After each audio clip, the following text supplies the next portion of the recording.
Good morning. Happy Monday. A lot to talk about today. Thanks for being here. Oh, excuse me. Welcome, everybody. Welcome to the show. We are live. Thanks for being here. This is my first show on YouTube, now monetized. So at times there may be an ad. If you have YouTube Premium, you won't get ads. If you don't, you'll probably have a 10-20 second ad. Just zone out while that happens, then the show will resume. Ads will just come in. It'll be like a commercial, and then it'll bring you right back to my show. But in this early stage of my show, it's important to help grow the channel. Right now, I'm going to let everybody from my Instagram following know that it is time to watch. In fact, I'm going to make a little video so people know, and let me start a little poll too. Have you liked and subscribed? Yes. No. I love Trump. Cool. That's a fun one. All right. Watch this.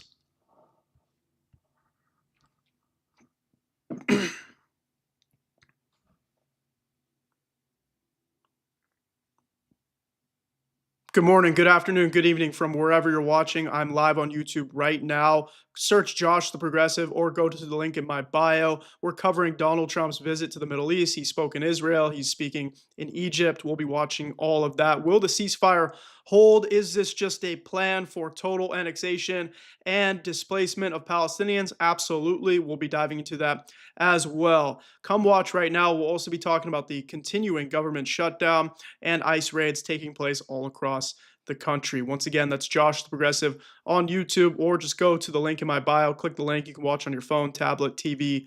Hope to see you there. All right. Now everybody knows to come find me. That is where you can find me.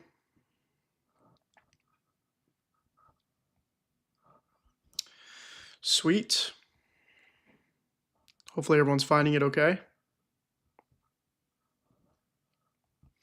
Thanks for being here, everybody. Happy Monday. We'll bring up breaking news in just a moment. I like to let people trickle in, let people talk about how they're feeling. How's the weekend? Yeah, Jim, I agree. It's hard to trust anything that's going on in this administration. So I don't blame you.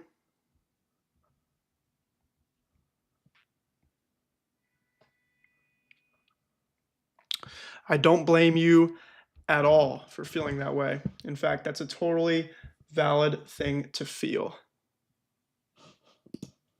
It's completely valid. And you are absolutely correct about that. Okay, I'm going to send the link around to a few more people. There's my YouTube show. There's my YouTube show. Give it to the people in my Discord.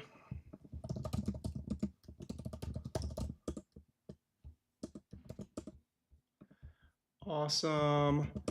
Awesome. Fantastic.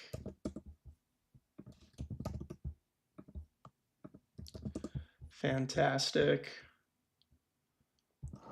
All right. Awesome. Yes, of course, Sunset Burst. Happy Indigenous Peoples Day, everybody. That is the only holiday I am celebrating today. I am not celebrating Columbus Day. That does not exist. Mind you, Christopher Columbus wasn't even an American. He's not even an American hero. Not sure why people are so sensitive about that, but we're dealing with snowflakes. We are dealing with actual snowflakes. So,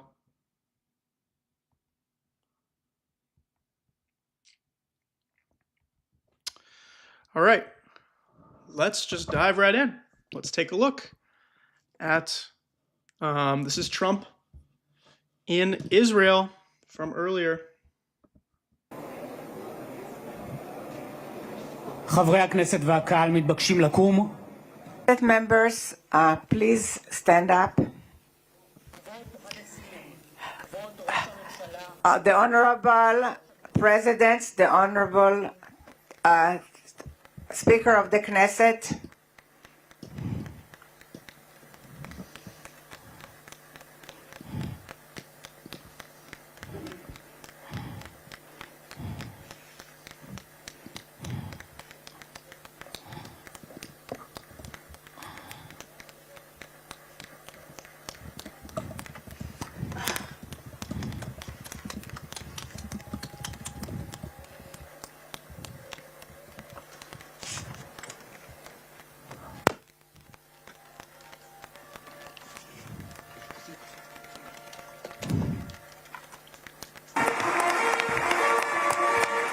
Weird music.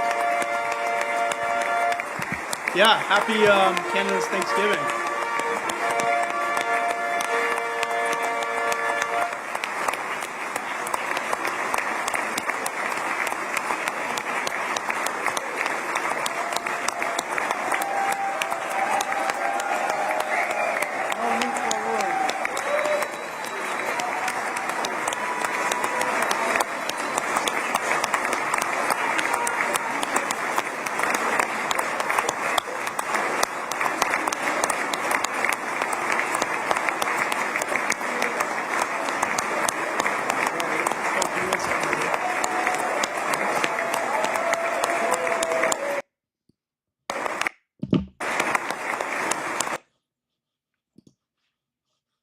Time out, one sec.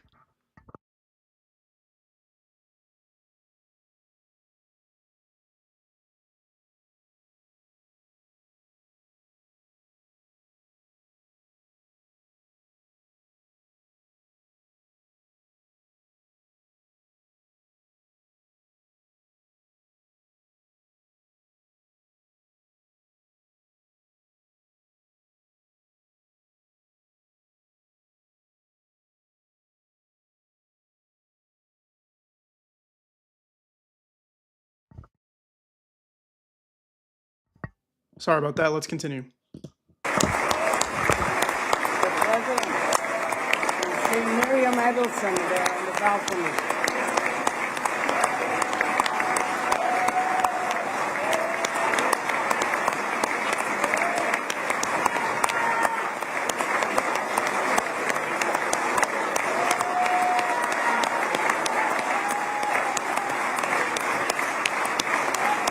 Show how they love you.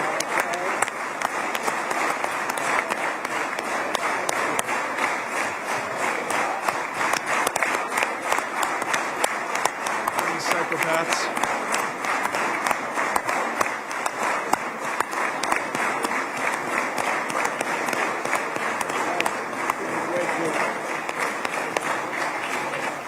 נא לשבת. please sit down.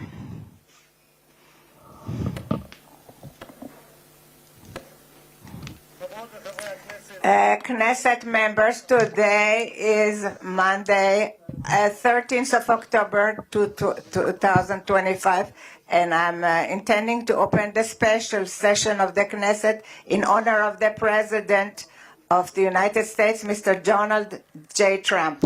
Donald J. Trump.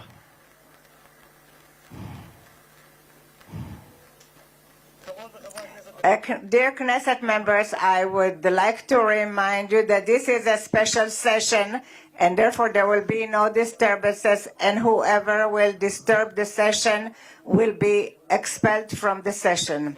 Wow. And there will be no warning, and it is allowed to applaud in this session. Sunset Burst, you're indigenous. The Honorable really cool. Mr. Yitzhak Herzog and his wife Michal.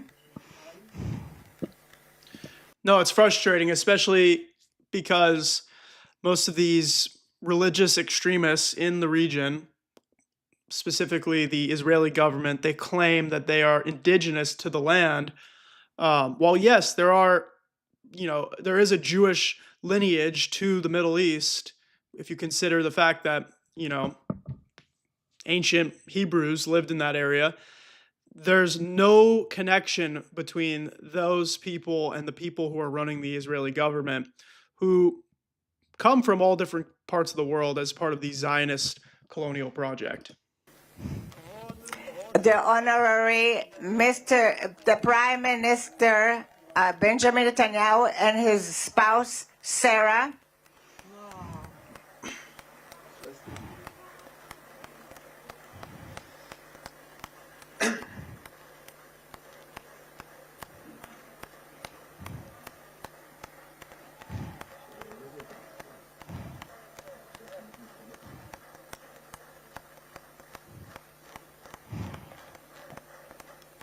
This is so weird. Let me skip a little bit to get to Trump speaking. Mr. Yaakov. I do a lot of clapping for everybody. World. Here we go. In this moving day, exciting day, that will be inscribed when The Let me see.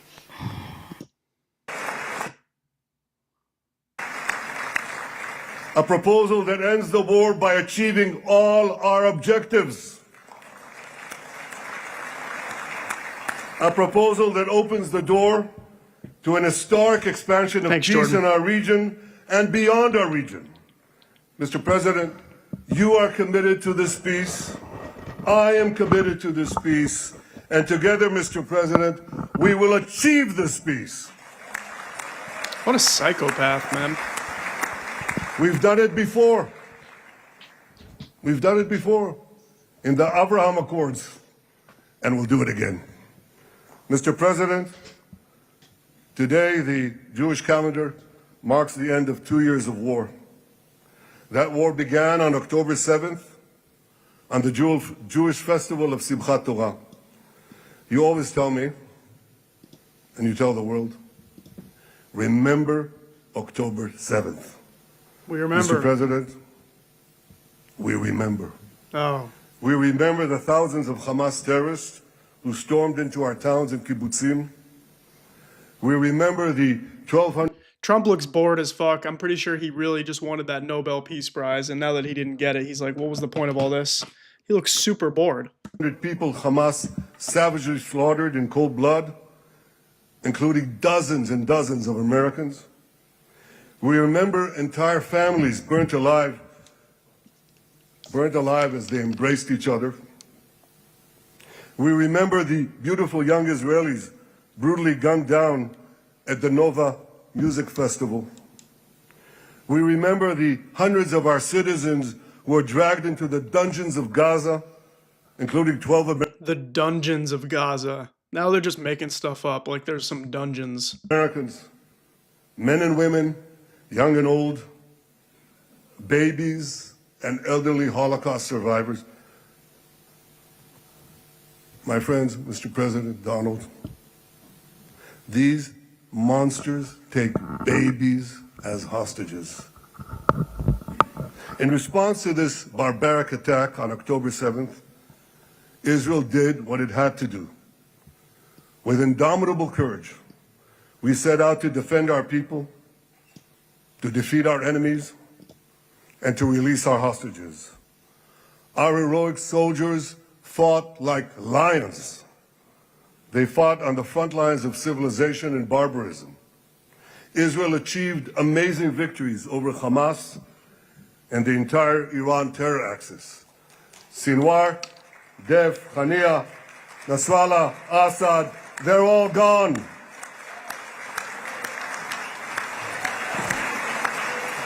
He just named like 5 Hamas generals, but what about the nearly 60,000 women and children? And by the way, I know we talk a lot about the women and children, but let's not forget to acknowledge the men as well who have been killed, the innocent men, whether that's young men, young boys, or even old men, right? What about able-bodied 20-year-olds, 30-year-olds, 40-year-olds who are not terrorists? They're just regular people. They're just people trying to live their lives. But if you're 16 and up, you're seen as a threat by the Israeli army because maybe you have a knife or maybe you could throw a rock or something, according to this fascist government.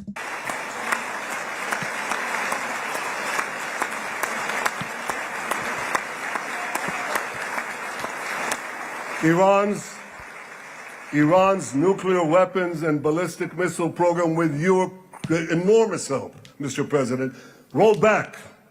Half the Houthi leadership wiped out. But the price of this victory, the price of these victories, has been heavy. Nearly 2,000 of Israel's finest were lost, nearly half in battle. They left behind parents, spouses, siblings, and children. Their love and laughter. Now, by the way, Israel is going to go on a major PR mission. They're going to do everything they can to try and win back support from the public, support from the West. They're going to talk about how they suffered so much, and they may even acknowledge the death toll of their enemy, right? They're going to continue referring to them as the enemy. But you may say, oh, well, that's the price of war. Oh, well, you know, Hamas hides behind human shields. They're going to maybe do a bit of PR moving forward. So just keep an eye out for that. After their promise and potential were lost forever.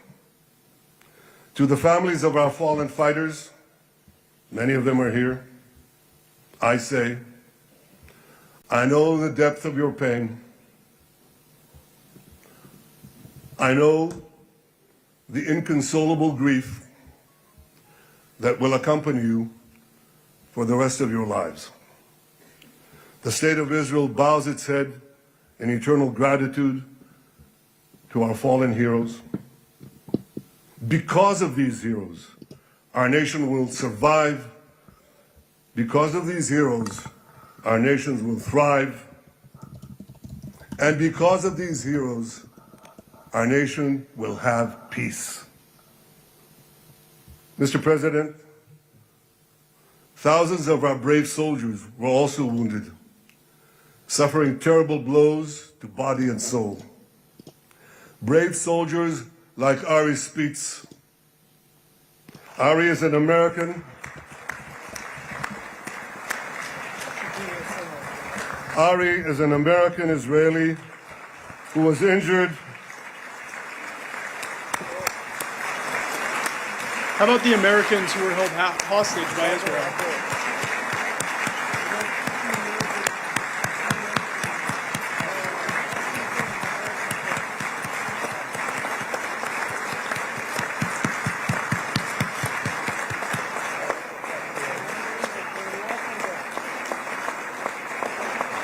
Yada, yada, yada, lots of clapping. American weapons.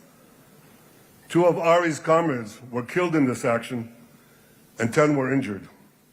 Ari was presumed dead, but made a miraculous recovery despite losing 3 limbs. 3 limbs? Ari, stand up for a minute alone. Stand up. There you go. There. Ari. Ari, you are the spirit of Joshua. You are the spirit of David. You are the spirit of the Maccabees. You are the spirit of Israel. I salute you. We all salute you.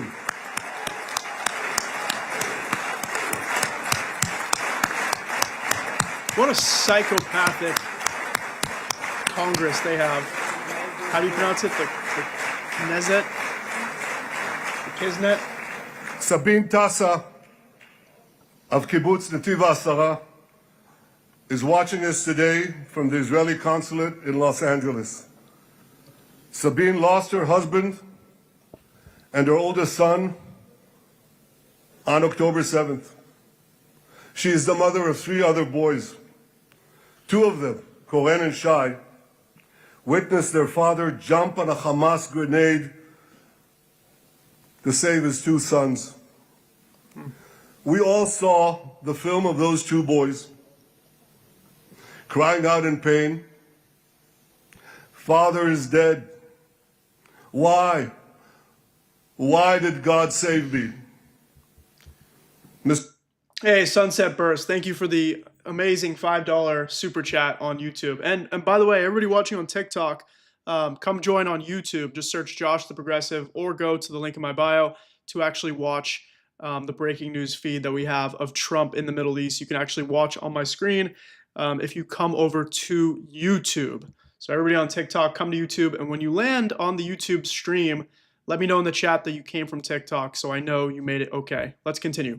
Mr. President, my friend Donald, I've seen some very tough things in my life. But I couldn't bring myself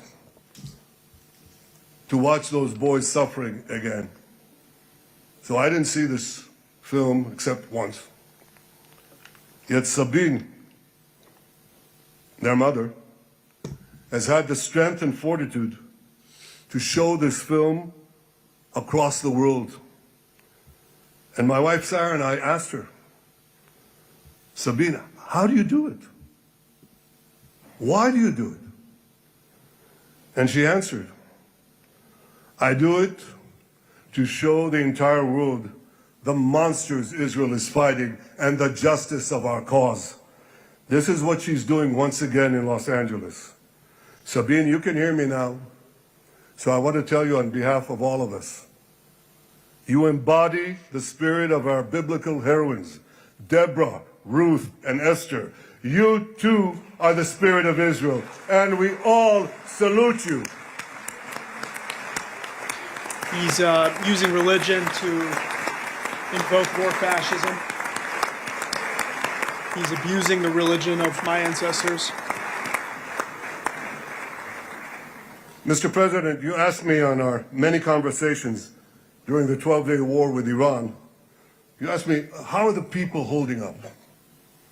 And I said to you, our people are strong. Israelis are a nation of lions with unlimited resolve to defend our country and secure our future. The people give strength to our soldiers, and the people give strength to me and to my colleagues. The Jewish people have risen from the ashes time and again, but when we formed the State of Israel and the Army of Israel, we pledged never again would be defenseless against our enemies. Never again turned into no Holocaust again to never again will the people of Israel be viewed in a favorable light because we will destroy our enemies. Hey, Angel, thanks for coming to YouTube from TikTok. Hope you enjoy. Let's continue watching. And that resolute strength not only assures our survival, it assures our future, it assures peace. We have paid a high price for this war. Oh, you But our paid a high enemies price? now understand just how powerful and just how determined Israel is. They understand that attacking Israel on October 7th was a catastrophic mistake. They understand that Israel is strong and that Israel is here to stay. And this, Mr. President, is the indispensable foundation of peace. Peace through strength. Ladies and gentlemen, this is a momentous day, a day of great joy as the remaining hostages come home. My wife Sarah and I have met with the hostage families many times. There were no words to describe their agony, only tears of bottomless sorrow and unimaginable pain. At the beginning of the war, I promised to bring all the hostages home. Today, with the indispensable help, the determined and focused help, the unremitting help of President Trump and his team, and with the incredible sacrifice and courage of the soldiers of Israel, we are fulfilling that promise. Well, he didn't bring them all home, just for the record. Many of them died. Some were even killed by Israel by bombing the area where the hostages were held. And if they really wanted the hostages, they could have had them long ago. Early on, Hamas offered to give back the hostages in exchange for a ceasefire, and that never happened. And all Israel really wanted all along was to destroy everybody in the region. Lauren on YouTube says, according to Donald Trump received a flu shot and a COVID booster at his doctor's appointment last week. Good for him. I'm really glad he did that. It's funny how so many Trump supporters are like anti-vaxxers and they forget the fact that Donald Trump takes the COVID vaccine like every year, because if he doesn't, he will literally die because he's in poor health. He literally got airlifted. Remember, he was one of the first people who got the COVID vaccine, they airlifted this disgusting pig out of the White House. They had to resuscitate that pig because he was dying from COVID. They gave him like an experimental shot. It is. Hey, to the 100 people watching on TikTok, I'm going to tell you again, now is the time to come watch on YouTube. Just search Josh the Progressive or go to the link in my bio to come watch on YouTube right now. Hope to see you there. It's been a long journey to get here. In the first week of the war, our brave soldiers put military pressure on Hamas, and the international community put diplomatic pressure on them. This enabled us to secure the release of over 100 hostages. In heroic rescue attempts behind enemy lines, Israel's special forces rescued 8 live hostages and brought back the remains of dozens more. But as time went on, we all know what happened. The diplomatic pressure was turned on its head. More and more governments bought into Hamas's false propaganda.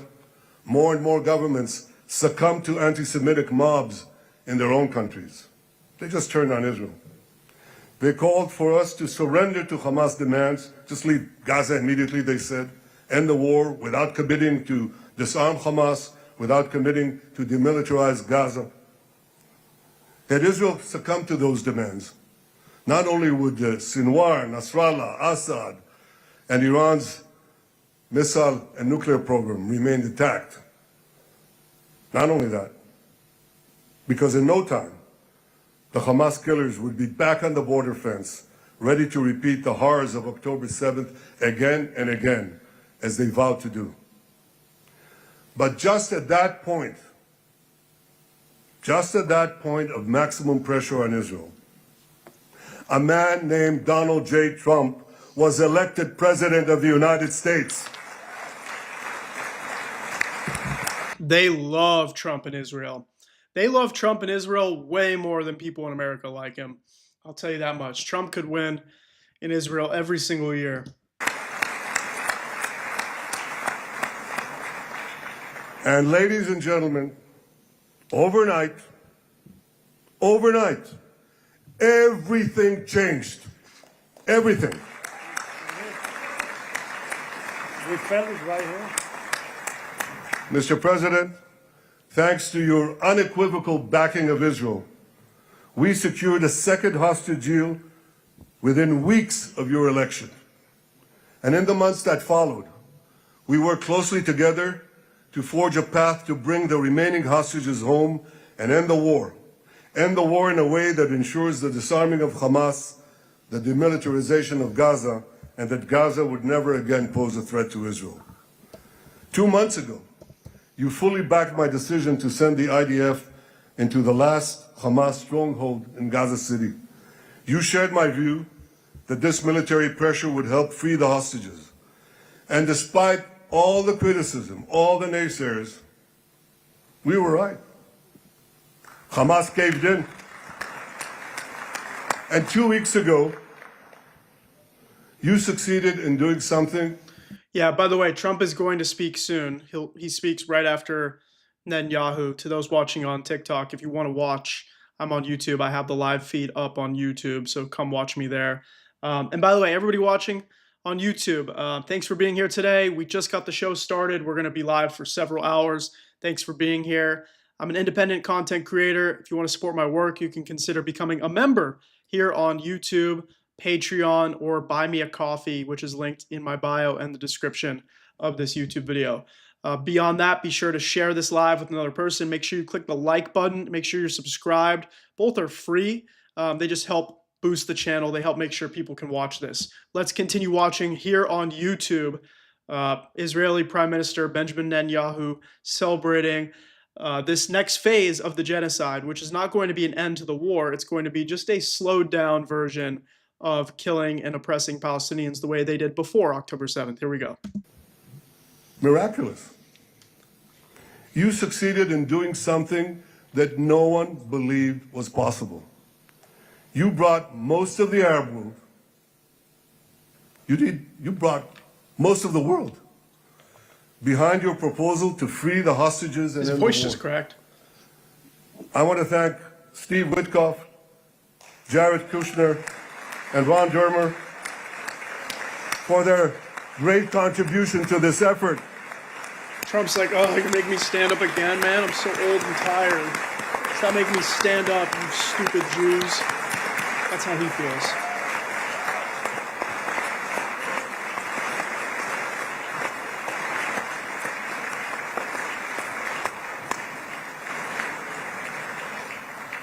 Never forget means never forget. And I want to thank our what Israel's negotiating done. team.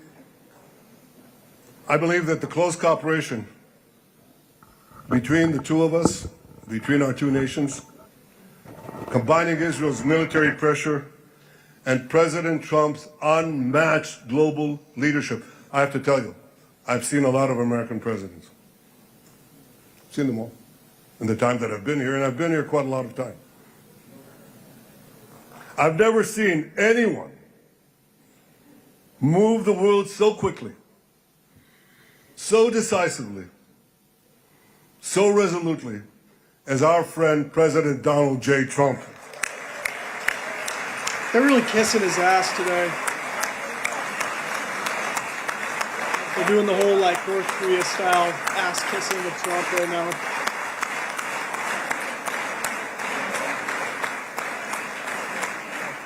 With our military pressure and President Trump's global leadership, we achieved this historic moment.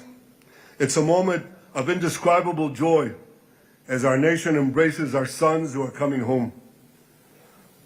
Mr. President, this week, Jews around the world are going to read the book of Ecclesiastes, Kohelet, in the Bible. The Bible has many miraculous moments. One of them was your decision to bomb Fordo. I think it was a pivot of history because it wasn't meant only to bomb Fordo. That action and your previous action of taking out Qasem Soleimani, the architect of death, I think that changed the balance of power in the world. You brought America back again to the driver's seat. Trump likes that. He's like, ooh, Now, maybe America could be in the driver's seat and we can go around and bomb more countries again. I said that we're going to read this week the book of Ecclesiastes. It's not a book of action. It's a book of meditation, of thought, a perspective on life and on death. And in this book, we read the immortal words of King Solomon. To everything there is a season, and a time for every matter under heaven. Et milchama ve'et shalom. A time for peace and a time for war. The last 2 years have been a time of war. The coming years will hopefully be a time for peace.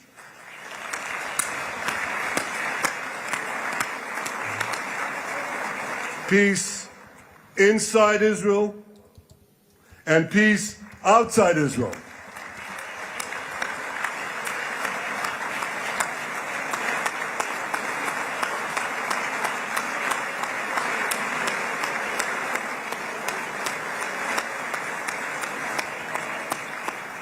I look forward to continuing marching with you on the path we paved together with the Abraham Accords.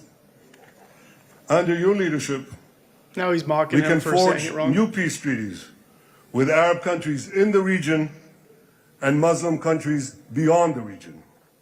Abraham's children will work together to build a better future, a future that will unite civilization against barbarism, light against darkness, and hope against despair.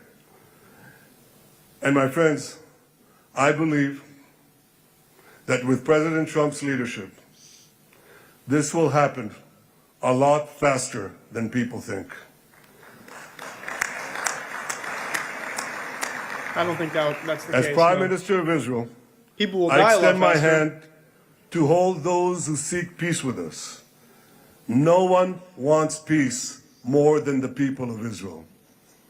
Israel will always remain vigilant in defending itself, and Israel will always remain full of hope. Hope is our national anthem. Hope is our creed. Hope is our strength. It is time, my friends, to realize that hope and expand the circle of peace. Mr. President, thank you for all you have done for us. I have submitted your nomination to be the first non-Israeli recipient of the Israel Prize, Israel's highest award. As to that other prize, just a question of time, you'll get it. But I want you to get the Israel Prize, our highest award, to our greatest friend. Trump is mad he didn't get that Nobel Peace Prize, by the way. But don't celebrate the fact that Venezuela's opposition leader got it just because she's a woman, just because she's Latina. She is also a severe Zionist, a major warmonger, and a U.S. CIA-backed puppet leader in Venezuela. You can acknowledge that and still acknowledge that the current Venezuelan regime is not it either. But she should not be celebrated as some hero just because Trump lost. Just putting that out there.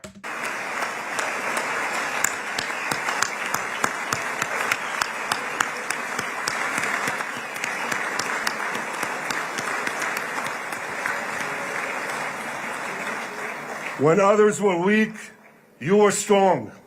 When others were fearful, you were bold. When others abandoned us, you stood by our side. On behalf of the government and people of Israel, I thank you for your extraordinary friendship. Thank you for helping bring... Someone on TikTok really just had the audacity to say Trump didn't lose the Nobel Peace Prize, he turned it down. Bull fucking shit. You're just making stuff up. That never happened. He never turned it down. He wouldn't have turned it down if he received it. He would have gladly taken it. Okay? He never turned it down. There's no evidence to that. That's complete bullshit. I don't even know where you got that from. That's fucking false. By the way, it's hard for me to see the TikTok chat. I'm much better at reading the YouTube chat, so come watch on YouTube. If you want to leave a chat, watch on YouTube. Our hostages home. Thank you for supporting Israel's march to victory. Thank you for paving a path to peace. מכובדי נשיא ארצות הברית, ידידי דונלד. Honorary President, welcome to... Okay, so now he's going to speak in Hebrew for a bit. Let's see if we can get to when Trump speaks. Heroic soldier, you wouldn't just... Here we go. President. Here we go. President. I want to get this announcement. Okay. I'm not going to interrupt for a little bit because we are going to now record this part of Trump delivering his speech. So for the last time right now, I'll remind you, if you're on TikTok, come watch on YouTube. Yes, I have a lot of trolls on TikTok. Thanks for letting me know, Sunset Burst. But the real chatters are on YouTube. Andrew, thanks for coming from TikTok. And make sure you like the video and subscribe so you never miss another episode. Consider becoming a member. Consider contributing to my work via Buy Me a Coffee. You can send $1, $3, $5. Helps keep the lights on for this show. Independent creator doing this out of passion to try and save our country. Here we go. Let's watch Donald Trump speaking to the Israeli government right now. of the Knesset. President of the United States of America, His Excellency Donald J. Trump, His to address Excellency the Knesset. Knesset.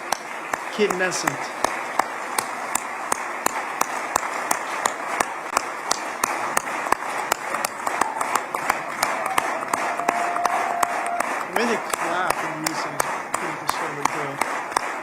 It's like every time they clap, another Palestinian children is slain. Thank you very much. Thank you. Thank you very much, everybody. They It's a love great him. honor. Nice. They love him in Israel. They love him in Israel way more than people like him here. place. Very nice place. Mr. President, Mr. Prime Minister, Mr. Speaker, esteemed members of the Knesset, and cherished citizens of Israel. Man, this old man sounds sick as fuck. He sounds ill. His health is slipping. Remember, he had COVID right in the beginning. They had to airlift this slug. They had to airlift this whale, take him to Walter Reed in D.C. They gave him experimental COVID shots. They had to resuscitate this pig, right? And yet his followers are still anti-vax. Now, he's claiming vaccines cause autism, yet apparently he just got his flu shot and his COVID booster. We gather on a day of profound joy, of soaring hope, of renewed faith, and above all, a day to give our deepest thanks to the Almighty God of Abraham, Isaac, and Jacob.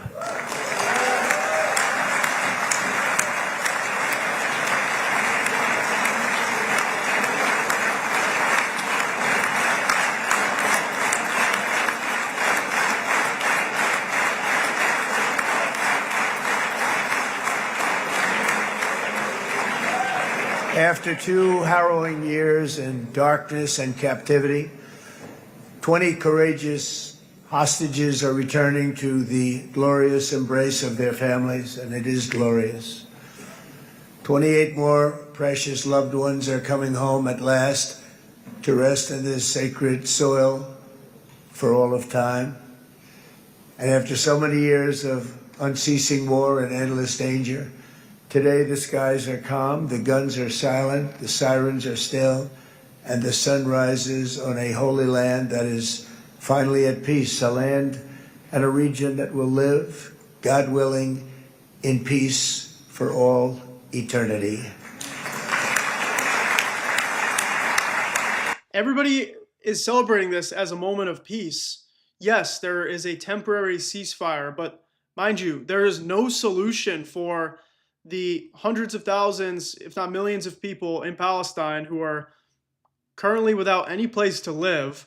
Their homes have been completely destroyed, and they're going to try and stay there and rebuild, but they'll be forced out by tanks of the Israeli army.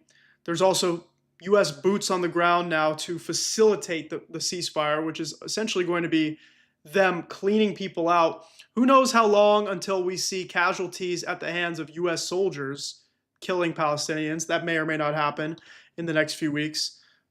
Let's hope it doesn't, but this is all setting the stage for total annexation. This is not only the end of a war, this is the end of an age of terror and death and the beginning. Someone in my TikTok chat, again, I can't read the TikTok chat as well, so come watch on YouTube and chat in YouTube if you can. But somebody says, dude, is that all you do? Negative, give credit when credit is due? Nah, fuck you, brother. You have no idea what you're talking about. Okay, this is not a good thing. Yes, there is a ceasefire. That is good. But, every single other nation is calling for Palestinian statehood, to actually have self-determination, to have liberation and a way to govern themselves, a way to defend themselves. And all this is doing is reverting back to the mean. All this is doing is bringing us back to a pre-October 7th landscape where Palestinians still live under the oppressive rule of the Israeli government. They still have no freedom of movement, no pathway to a dignified life. There's still going to be a struggle. People are still going to be killed every single year until the bloodshed boils over once again. Who knows, maybe in 5 years. All Trump cares about is to make peace look good during his term right now. But he has no long-term solution for the region. His only solution is to let Israel indefinitely control the Gaza Strip, install a U.S.-friendly puppet government, which is not going to reflect the will of the Palestinian people. And then they're going to pave way for total annexation because Trump and Jared Kushner, they want to invest in the region. They want to build condos, casinos. All Trump talks about is from a real estate perspective, how desirable the land is, how nice it would be to have that land. Well, guess what? That's really his main goal. He wants to make money off the land, and people are going to be vacationing here. People are going to be taking their kids to the beach where hundreds of thousands of children were slain by Israel using U.S. bombs. Of the age of faith and hope and of God. It's the start of a grand concord and lasting harmony for Israel and all the nations of what will soon be a truly magnificent region. I believe that so strongly. This is the historic dawn of a new Middle East. I want to express my gratitude to a man of exceptional courage and patriotism, whose partnership did so much to make this momentous day possible. You know who I'm talking about. There's only one, Prime Minister Benjamin Netanyahu. Baby, please stand up.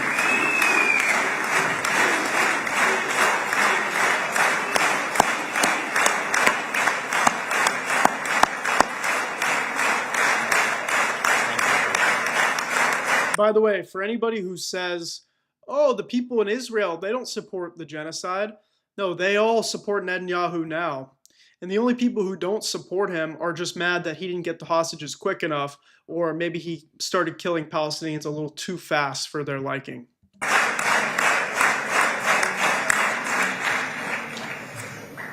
And he is not easy, I want to tell you. He's not the easiest guy to deal with. But that's what makes him great. That's what makes him great.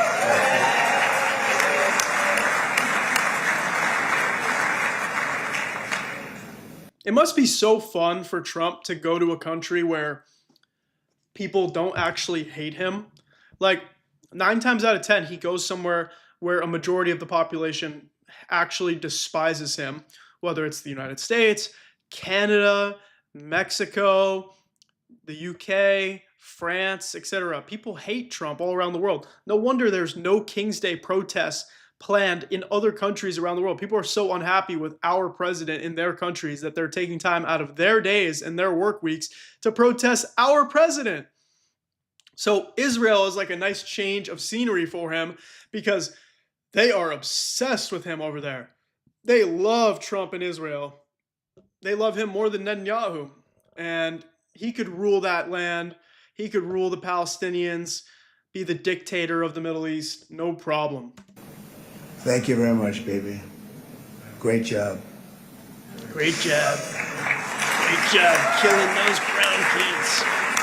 And let me also convey my tremendous appreciation for all of the nations of the Arab and Muslim world that came together to press Hamas to set the hostages free and to send them home. We had a lot of help. We had a lot of help from a lot of people that you wouldn't suspect, and I want to thank them very much for that. It's an incredible triumph for Israel and the world to have all of these nations working together as partners in peace, and it's pretty unusual for you to see that, but it happened in this case. This was a very unusual point in time, a brilliant point in time. Generations from now, this will be remembered as the moment that everything began to change, and change very much for the better. Like the USA right now, it will be the golden age of Israel and the golden age of the Middle East.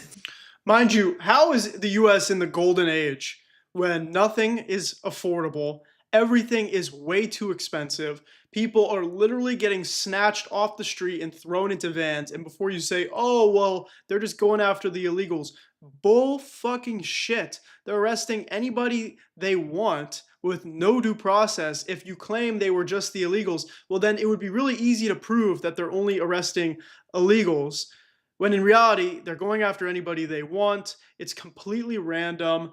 They're all just racist neo-Nazis who took the job because it's the only job in this country where you can be paid handsomely and get all your student loan debt forgiven, but they won't do it for regular, hardworking Americans, only the secret police. And then you have this continued government shutdown which is all because Republicans want you to pay thousands of dollars more per month for your health insurance because they don't care. They need to cut costs somewhere to make sure they have money to give tax breaks to billionaires, while they're still adding nearly $4 trillion to our national deficit. Some golden age we're talking about. So what does the golden age for Israel look like? Completely taking over the Gaza Strip, killing more Middle Eastern children, and making it a vacation paradise. Wow, some golden age. Can't wait to see the new Tel Aviv in Gaza City. It's going to work together. I'd like to thank several great American patriots for their invaluable help in getting something done that almost everyone thought was absolutely impossible. We were wasting our time. So many people said, "You're just wasting your time." But we weren't, because we had talented people working with us, and we had people that love your country, and frankly, people that love the region. They love the Middle East. I want to thank my friend Steve Witkoff.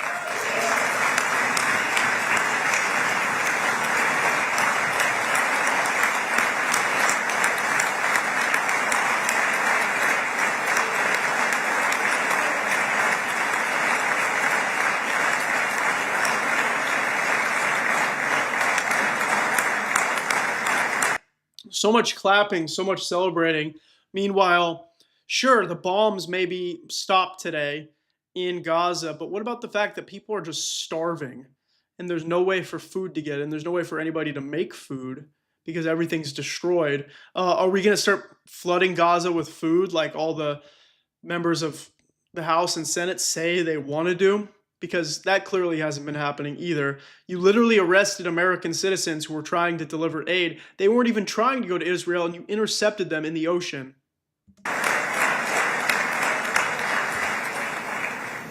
You know, Steve was chosen by me. He never did this before, but I knew him as a few things. He was a great businessman, but I know a lot of great businessmen, to be honest with you. He had tremendous negotiating skills, but I know a lot of people that negotiate pretty well, although it is an art. But there are people that can negotiate pretty well. But most importantly with Steve, he's just a great guy. Everybody loved him. Everybody. I mean, I know some negotiators that are so good, but you wouldn't have had peace in the Middle East. Would be in World War III right now with some of these guys. Everybody loves Steve, and they respect him, and they somehow can relate to him. I've known him for many years, and I've seen it over and over again. להוציא את חבר הכנסת עודה, להוציא אותו מהאולם, להוציא אותו מיד, החוצה, החוצה. Please expel this Knesset member. Please expel this Knesset member. Interesting. A little bit of a protest that happened. That's weird. Please expel Knesset member Kasif out of the hall. Please expel him immediately. Immediately! Expelled! Everyone's like shaming them. Maybe they said something about Palestine. You're expelled! That's crazy. I gotta look that up to see what that was all about.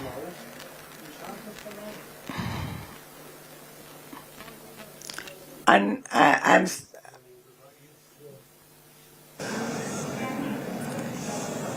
That was very efficient.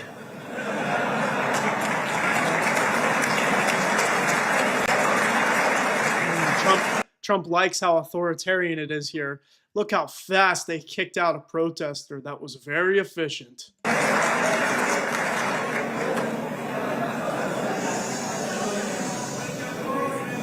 So back to Steve. He's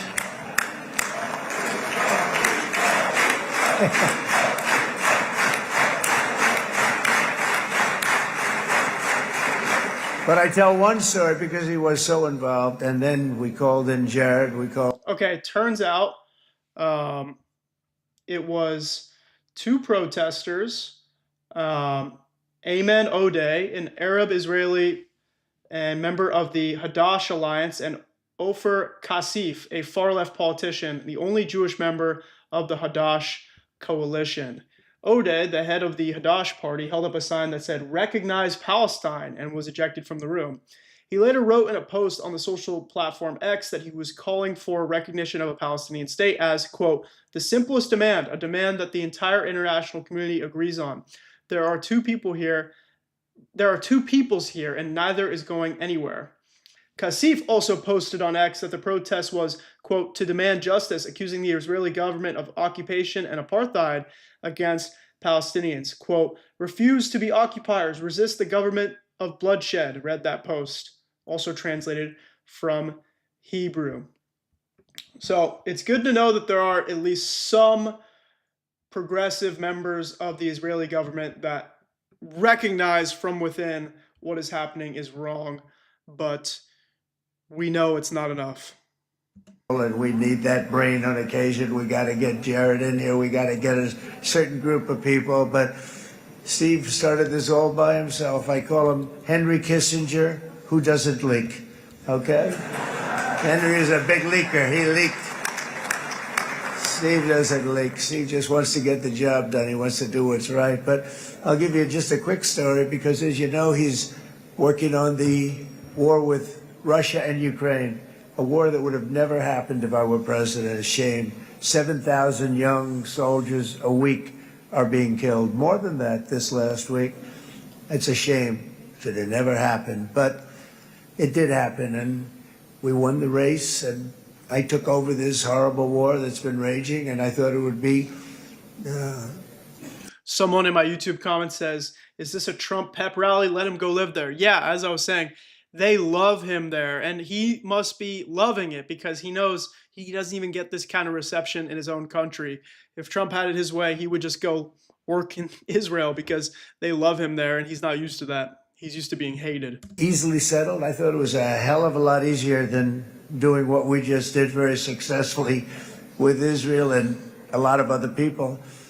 But this came first, and we'll get that one. But I set up a meeting for him to meet with President Putin, thinking it would be a 15 or a 20-minute meeting. Steve had no idea about Russia, had no idea about Putin too much, didn't know too much about politics, wasn't that interested. He was really good at real estate, but he had that quality that I was looking for, and I didn't see it around in too many ways. And I set up the meeting with Putin, and I called. I said, "Is Steve finished yet?" That was about a half an hour into the meeting.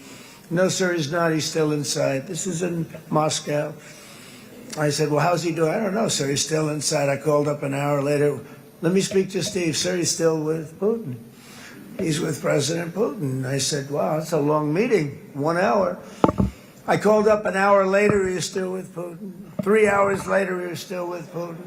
4 hours later, he started to get the word that he was going to be coming out soon. And in 5 hours, he came out.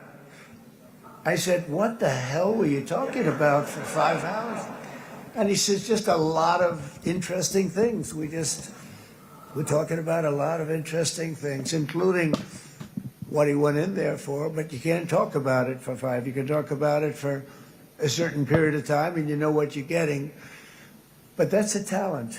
That's a talent where you can do that. Most people I'd send in, number one, they wouldn't be accepted. Number two, if they were, the meeting would last 5 minutes. And that's what happens with Steve. Everybody loves him. They love him on this side. They love him on the other side. And he really is. He's a great negotiator because he's a great guy. So thank you very much, Steve. Very much.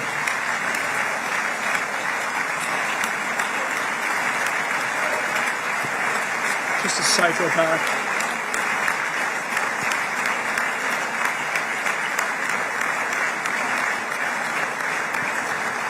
And let me also give a very special thanks to someone who truly loves Israel. In fact, loves it so much that my daughter converted. My daughter converted. I didn't know this was going to happen. And Ivanka's here.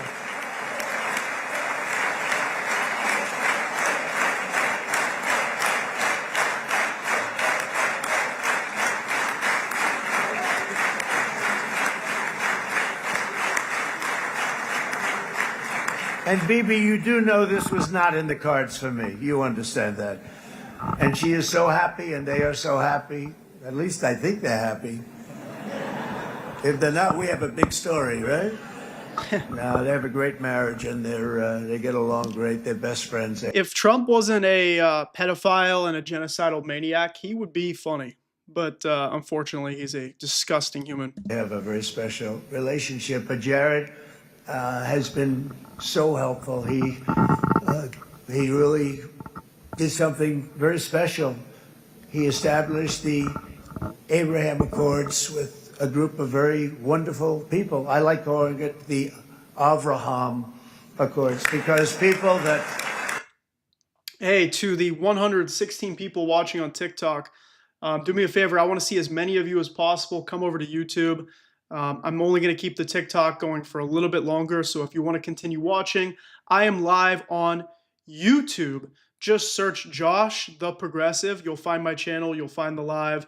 Or go to the link in my TikTok bio. You'll see the YouTube button. Just click on YouTube and you'll be able to watch the show there. I hope to see you there. Right? Hey, Abraham. It's so cool. It's so much sort of nicer. You know, the Abraham versus the Avraham. They like him because he's funny. I just don't want to sound too sanctimonious when I do it, so, you know, I sort of split it up. This way we keep everybody happy. But we have some very great talent, and they have no excuses for anything that's taken place because we had some unbelievably good people working on this. And then you're going to add a man named Welcome, Marco Lisa, Rubio, from TikTok. who's also here. That's right.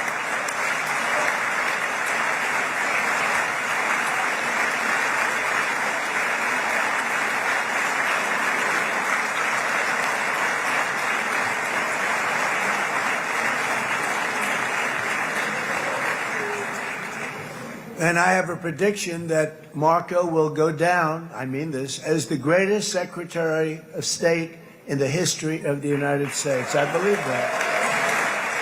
I believe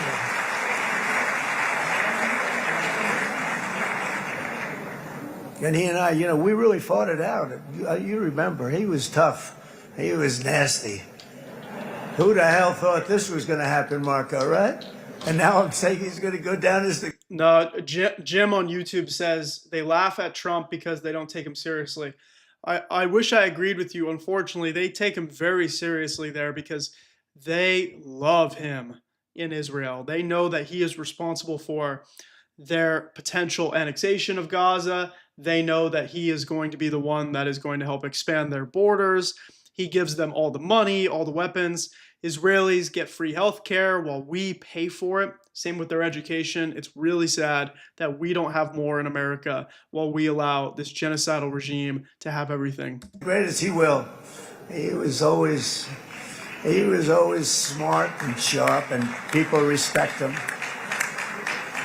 And then we have somebody who's young, but an unbelievable leader. Somebody on TikTok, again, it's hard for me to read the TikTok chats. If you want to chat, come chat on YouTube. But somebody just says, illegals get free health care. Come on, Ann. You're smarter than that. Come on. You have to be smarter than that. Don't be an idiot. Okay? Don't be an absolute fool. Illegals don't get free health care. First of all, that's not even possible. Second of all, they pay taxes and they don't even get health care. Okay? They're basically paying for your health care. You're welcome. Stop yapping about things you don't know what you're talking about. So a long time ago, and he's turned out to be even better. Do better. Yeah, seriously. Even do better than we thought. Right, Susie? If you live in the United States, I expect more from you. Okay? From now on, we need to be expecting more from people, holding people to a higher standard. Do better. If you say that garbage, it just means you have no idea what you're talking about. I think even better, and that's Pete Hegseth, who is our Secretary of War, formerly Secretary of Defense. That lie about undocumented immigrants getting free healthcare is so responsible for letting Trump win because he was able to blame all your problems on immigrants when in reality they are contributing enormously to our economy and not even reaping any of the benefits from it. Okay? They're like paying for your life and your education, and yet you think they're the reason for your ails. Get a grip on reality, okay?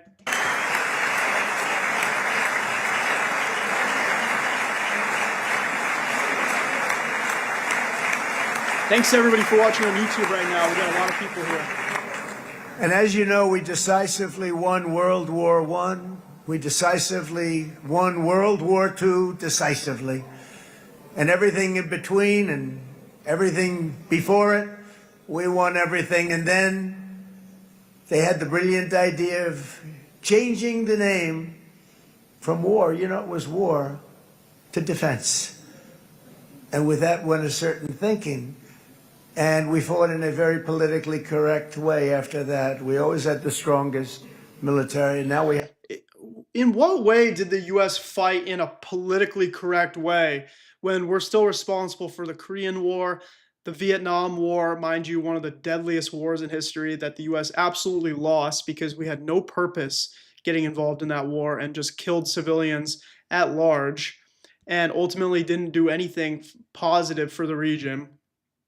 Don't forget the Iraq War, the Afghanistan War, etc.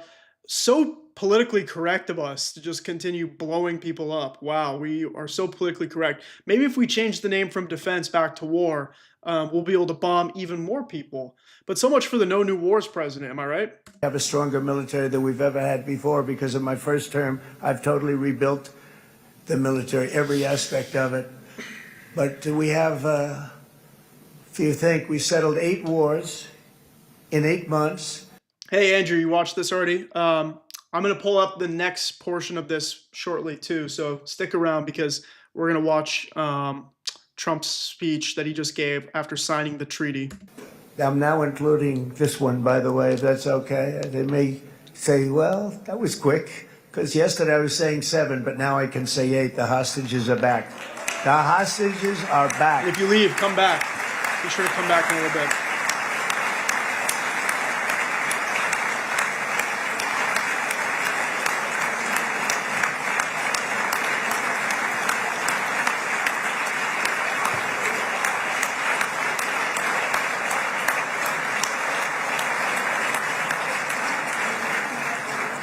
Nate, since you're a member, Nate, I just made you a moderator, by the way, in the chat. So if you ever notice any hate speech, if you notice any misinformation, you are now a moderator. With great power comes great responsibility. So give it up for Nate, everybody. He is a member on YouTube. You too can become a member. I believe it's just $5 a month. You'll get exclusive perks. I'm going to be doing a lot of cool content for members only. So consider becoming a member on YouTube to support my channel. And Nate, you are now a moderator. Welcome. It is a good feeling. Isn't that nice to say? You know, I just said the hostage. First time I said the hostages are back. It feels so good to say it. But when you settle 8 wars in 8 months, that means you don't like war. Everyone thought I was going to be brutal. In fact, I remember Hillary Clinton during a debate, she said, look at him. He's going to go into war with everybody. And actually, she said, he's got a personality that's all about war. No, and my personality actually is all about stopping wars. And it seems to work. It seems to work. But it also means this name change and our attitude that we're not going to go into a war. But if we do, we're going to win that war like nobody has ever won a war before. We will not be politically correct, but we're not going to be there. And I think, you know, as you mentioned, Bibi, before, peace through strength. And that's what it's all about. The United States has the greatest and most powerful military in the, right now, history of the world. I can tell you we have weapons that nobody's ever dreamt of. I only hope we never have to use them. I rebuilt the military. I was proud to do it, but some of the things I hated to do. I hated certain of the weapons because the level of power is so enormous. It's so dangerous, so bad. But we have to do what we have to do. We make the best weapons in the world, and we've got a lot of them. And we've given a lot to Israel, frankly. And Frankly, you're telling me.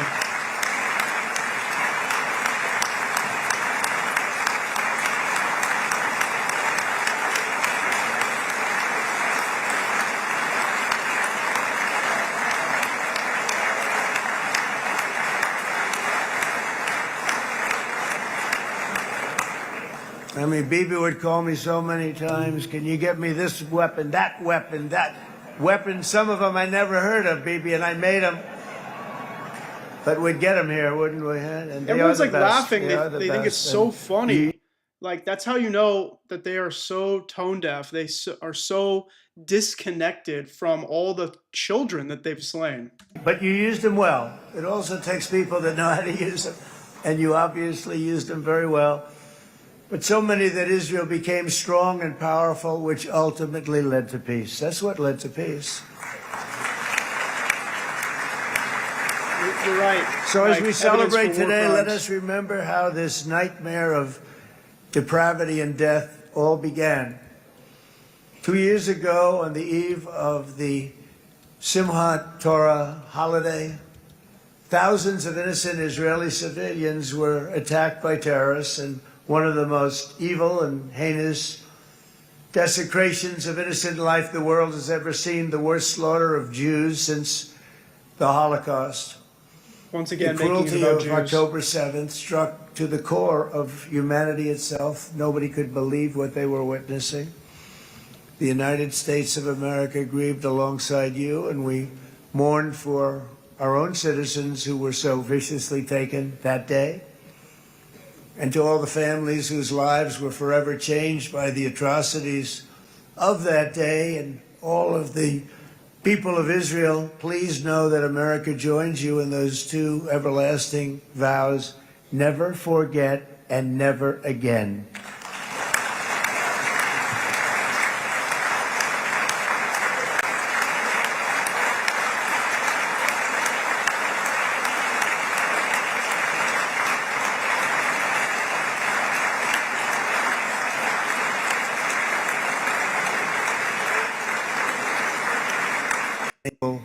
Could withstand. It was a very tough period of time. For so many families across this land, it has been years since you've known a single day of true peace. But now at last, not only for Israelis, but also for Palestinians and for many others, the long and painful nightmare is finally over. And as the dust settles, the smoke fades, the debris is removed, and the ashes cleaned from the air, the day that breaks on a region transformed, and a beautiful and much brighter future appears suddenly within your reach. This is now a very exciting time for Israel and for the entire Middle East, because all across the Middle East, the forces of chaos, terror, and ruin that have plagued the region for decades now stand weakened, isolated, and totally defeated. Who wrote this garbage for him? Does he even believe the stuff he's saying right now? A new coalition of proud and responsible nations is emerging. And because of us, the enemies of all civilization are in retreat. Thanks to the bravery and incredible skill of the Israeli Defense Forces and Operation Rising Lion.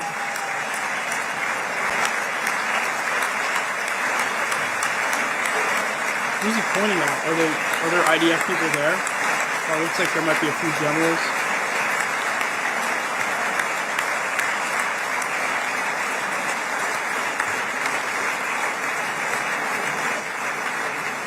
Yeah, guy's central casting. Let's put him in a movie. Look at him.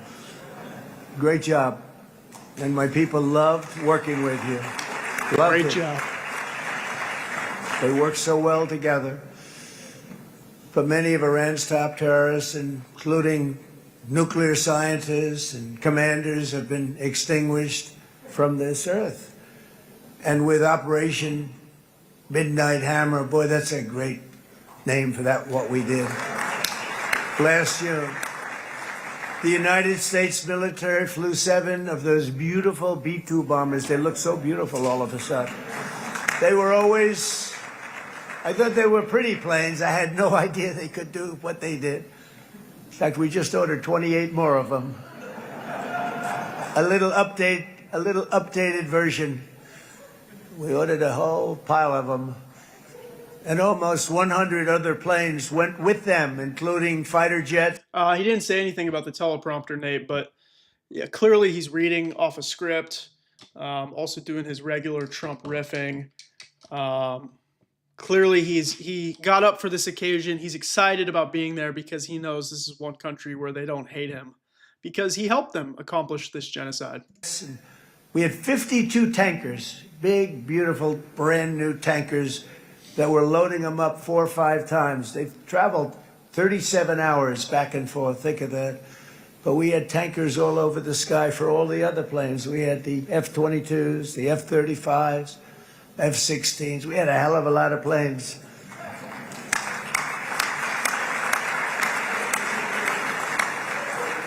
So we had 52 gas stations in the sky. That's what they call them. I'll tell you, I wouldn't want to be flying one of them. We have our great General Raisin Cain right here. General, stand up. This guy, what a general. Thank you.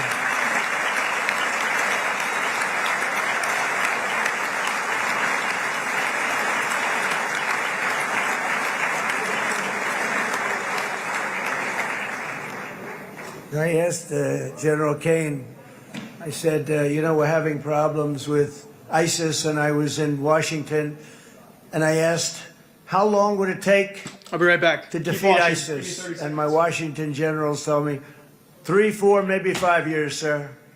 I said, I don't get it. We got the best equipment in the world. Why?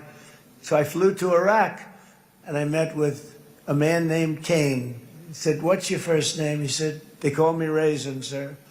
I said, wait a minute, your name is Raisin Cain? I've been looking for you for a long time. You gotta be kidding. So they told me 3, 4, 5 years to defeat ISIS. And I sit down with him and I say, why is it? I flew there in the dark of night. I landed, I'll never forget it. It was quite a trip. I'm glad I made it because I met him. I said, could I ask you, General? I come down. He said, with another general and a sergeant. Everybody was like central casting. They could go into a movie right now. Between him and you guys over here, we could get rich making movies, okay? And they got along so great. That's the beautiful thing, that your military and our military, Bibi, got along so great. But I was told by the television generals in Washington, we have the best equipment in the world. Why is it taking so long? And they said, 4 years. I said, so let me ask you, Raisin, how long would it take you to defeat ISIS? Sir, we can do it in 3 weeks, but you'll probably have some time left over. I said, you gotta be kidding. What the hell are you talking about? They said 4 years. I said, well, sir, look, it's not my place to say, but you're asking me the question. What you have to do is you hit him from the west, you hit him from the north, you hit him from the south, you hit him above, you hit him below. I said, so why didn't they do it? And he didn't want to speak badly of his superiors, which is hard to believe they were his superiors. It should have been the other way around a long time ago, because he's the one that did Operation Hammer. It was flawless. It was flawless. It was absolutely flawless. And It was flawless. And Best I said, so you operation really think ever. you can do it in 4 weeks? Yes, sir, 100%. The way we made up You that have to story about the nukes. do it differently than they were doing it. They were using one base, and it was hundreds of miles away. And he says, we have all these portable bases all over the Middle East. And they didn't want to use them because they didn't want to offend the country where the portable... They wouldn't have even known what the hell the planes were going up, right? They wouldn't have known. But he said, no, they didn't want to defend anybody, offend anybody. And but we can do it in 4 weeks. I said, you sure about that? I'm going to call you back. I'll call you back on Monday. I'm going back to Washington. But you think 4 weeks? Yes, sir, I think we can do it in 4 weeks. We'll have time left over. So I call him on Monday. I say, you think you can do it? 4 weeks. I said, go ahead and do it. He did it. I'll tell you, he did it in 4 weeks, less than 4 weeks. So, General, stand up, please. This is an evil president. Again, this is a real general. This is not a television general. He doesn't want to go on television. I wish this feed would show us what they're looking at. He doesn't want to go on television. I said the other guys love being on television. So we dropped 14 bombs on Iran's key nuclear facilities, totally, as I said originally, What is this, like the take credit for myself portion or the recap portion? Because I thought the purpose of this was to move new things along, but now we're spending an hour recapping everything that he did already. obliterating them. And that's been confirmed, and everybody understands it. Together we stop the #1 state sponsor of terror from obtaining the world's most dangerous weapons. And if you think about it, if we didn't do that, and assuming we made the same deal that we have today, there'd be a dark cloud over this deal. And #1, it wouldn't happen because the other Arab and Muslim nations really wouldn't feel comfortable making the deal that we have now, right? If Iran had that nuclear weapon that they were about 2 months away from having. They would have had it in 2 months or maybe less than that. They were right at, this was our last shot. They looked at it for 22 years. This was our last shot. The pilots told me that. They said, 22 years, sir, they looked at it. Our predecessors looked, they studied it. 3 times a year would do drills on that exact attack. And boy, did they get it right. But let's assume they didn't, and let's assume there was large-scale nuclear weapons in the hands of Iran. We couldn't be here today. Even if we signed the deal, which we couldn't do because a lot of people would not want to have anything to do with it, we took a big cloud off of the Middle East and off of Israel.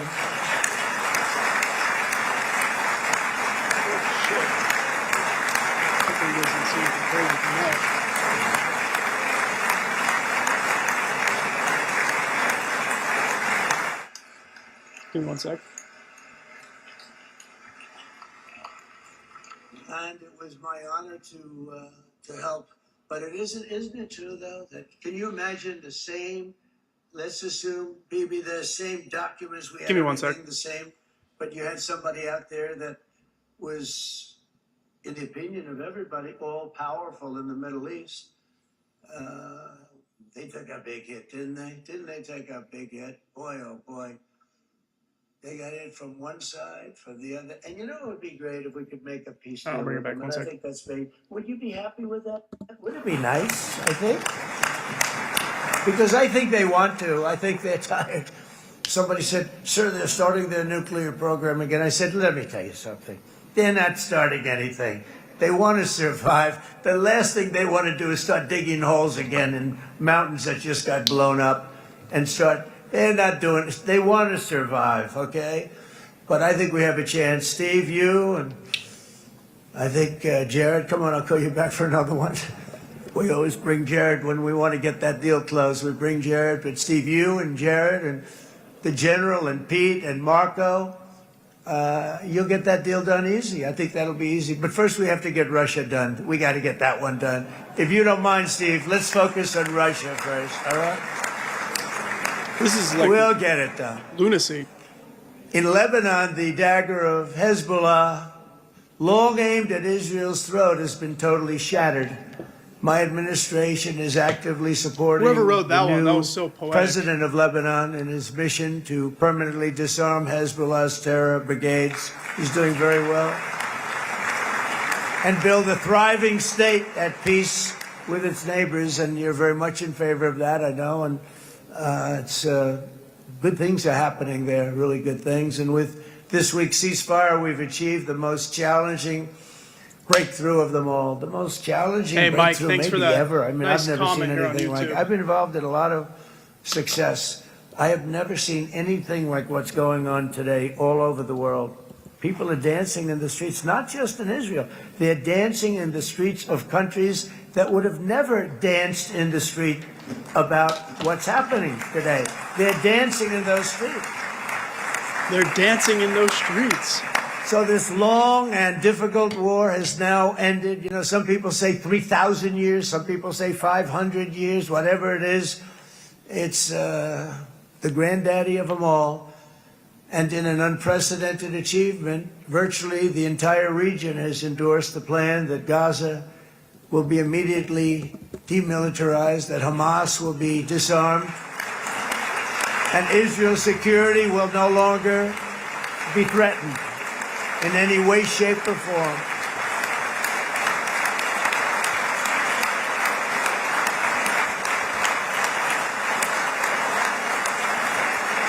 So Israel, with our help, has won all that they can by force of arms. You've won. I mean, you've won. Now it's time to translate these victories against terrorists on the battlefield into the ultimate prize of peace and prosperity for the entire Middle East. It's about time you were able to enjoy the fruits of your labor. He really went on for a while. Opposition leader. He's a very nice opposition leader. I think. No, he's a nice man. Bibi, he's a nice man. Good. He knows what he's doing, right? No, a very nice guy. Well, see, now you can be a little bit nicer, Bibi, because you're not at war anymore, Bibi.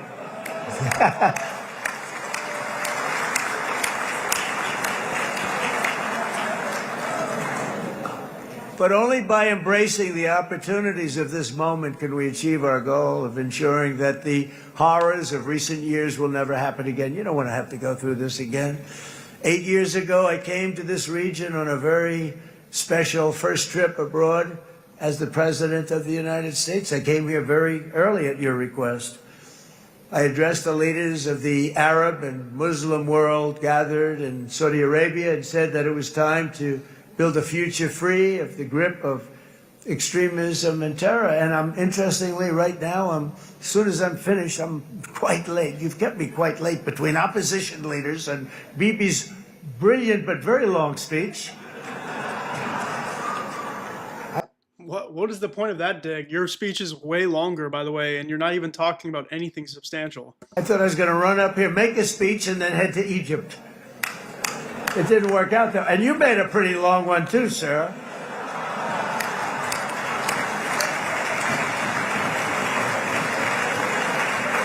I don't even think the audience liked that. I think they're like, hey, man, we finally got our hostages back after 2 years. Like, cut us some slack. Very weird comments. You could just tell that his health is slipping. Like, he's absolutely sundowning. Did you hear him on the plane yesterday? He's like, I don't think I'm getting into heaven. Maybe I'm not heaven bound. It's like, I think his brain is just turning into mush and he's just yapping. He's like just daydreaming through this whole experience. But I liked what you all said. It could be worse. Supposing on top of it, I didn't like what you said. That would be no good, Ron, would it? Ron, you did a great job, by the way, Ron.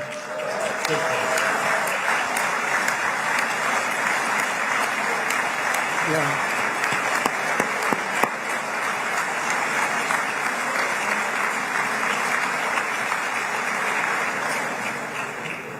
So I'm going to be meeting, actually, in a little while, I'm going to be meeting with the most powerful, the richest nations, really, in the world, although now, with the tariffs, the United States is by far the richest nation in the world, as you probably have been reading.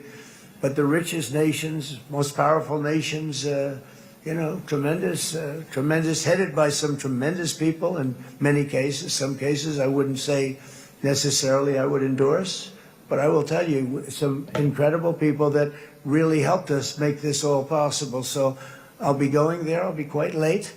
They might not be there by the time I get there, but we're going to give it a shot.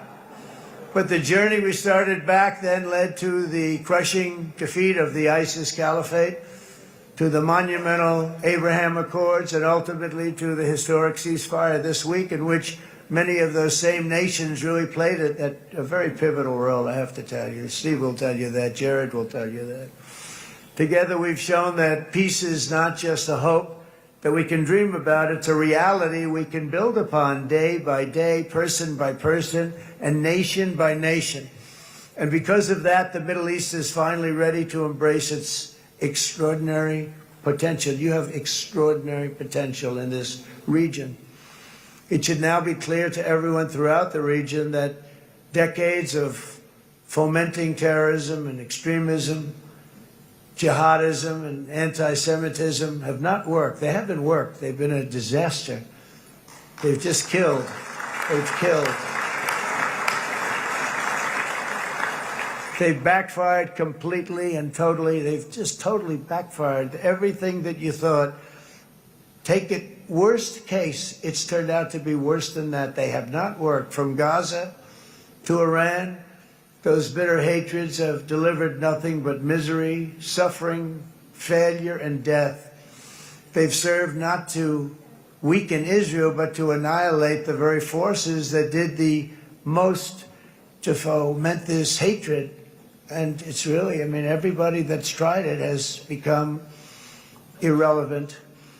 Meanwhile, we've seen those nations that set aside their differences, reached across ancient divides, and pursued engagement. Captain Tripp, it's his entire movement that is dismantling our Constitution and the democracy that we have here. So it's not just about Trump. And by the way, people actually want him to run again. That's not a joke.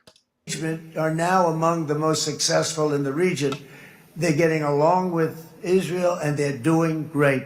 And I can tell you the 4 nations that joined the Abraham Accords early on, and you'd all be doing me a favor, and I'm going to be saying this in a little while to some other friends, would love you all to, is this right, Jared? Join up in the Abraham Accords. We have to join up and get together. You can have that whole thing filled out. We had a very weak administration, worst president in the history of our country by far. And Barack Obama was not far behind, by the way.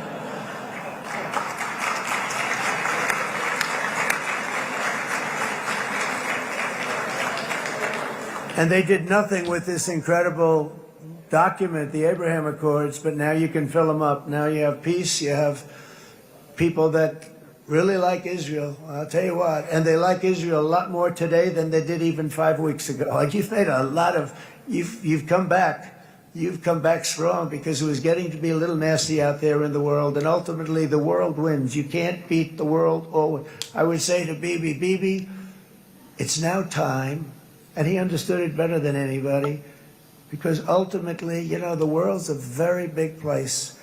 And I've said a lot. I said, this piece of land is very small. It's unbelievable what you've done with that tiny, you look at a map even of just not the world, the Middle East. He's still talking about the real estate. And think of what you've done. It's incredible. It's incredible.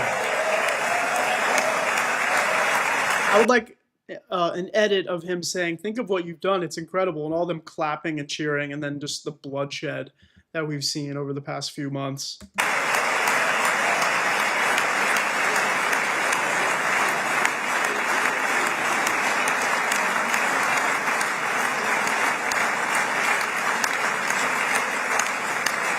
But the world is loving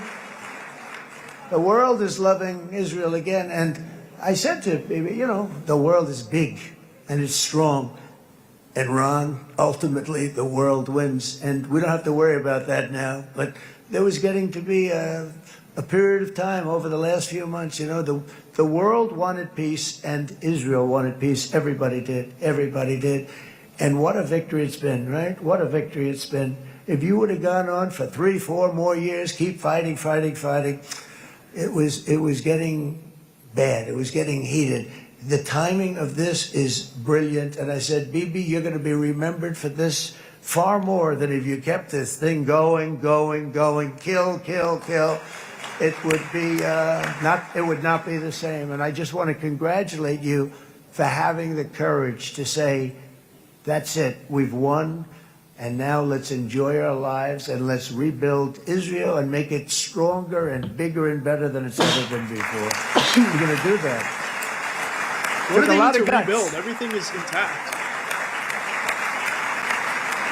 And the choice for Palestinians could not be more clear. This is their chance to Trump is not turn Protestant. forever from the path of terror and violence. It's been extreme, to exile the wicked forces of hate that are in their midst. And I think that's going to happen. I've met some people over the last couple of months that want to see it happen very much. And after tremendous pain and death and hardship, now is the time to concentrate on building their people up instead of trying to tear Israel down. We don't want that to happen again.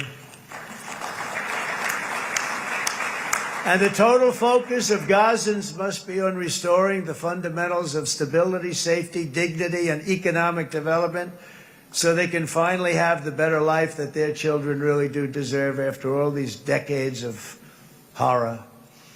I intend to be a partner in this effort in the sense that we're going to help and we're going to do something that became unbelievably popular. Everybody wants to be on it. It's called the Board of Peace. Okay, how about that? Is that a beautiful name? Like a board of peace. A board of peace? The only bad thing from my standpoint, every single nation involved has asked me to be the chair. And I'll tell you, I'm very I don't busy. think they have, I man. didn't count on that. But Does Trump realize, like, some people are bullshitting him? Like, they have to just be buttering him up. He does not believe this stuff, does he? Is he really that stupid? you know what? If we do it, we'll do it right. And we have unbelievable power and wealth, because you're going to need wealth. You're going to need wealth to rebuild things. And they have wealth like few people have wealth. I want to thank the Arab and Muslim nations for their commitment that they've made to support a safe rebuilding of Gaza and beyond. I have many Arab countries, very wealthy countries, that came up and said, we'll put up tremendous amounts of money to get to rebuild Gaza. And I think that's going to happen. The power, they want dignity, they want to come forward, and they want to say, and I want to say who they are, because what they're doing is going to be, I think, something that you're going to be very impressed with, Bibi. And you need that. You need the kind of economic power that they have, and they want to see it work. And they want to see it be safe. And they want to see it be good for Israel, too. And as much money as it will be, and it's a lot, as you can see, it's a lot. For these countries, it's relatively little relative to their worth. It's really a lot of money like most people could never even conceive. But for these countries, it's not that much, especially because it ensures success and stability in the Middle East, which is what they want to see. So many of them will be with us in Egypt in a little while, I think. I'm not sure. They may be gone. They may have taken their Boeing 747s and left. I said, what kind of a plane do you fly? 747. I said, that's a large plane. No, they may have. Steve, do you think they've left on their their brand new Boeing 747? Remember, like, half an hour ago, he was talking about how Netanyahu's speech was too long? 47s, or I don't know. We're going to find out soon. It's going to be a big story. There'll be two people left, and they'll be the two poorest ones.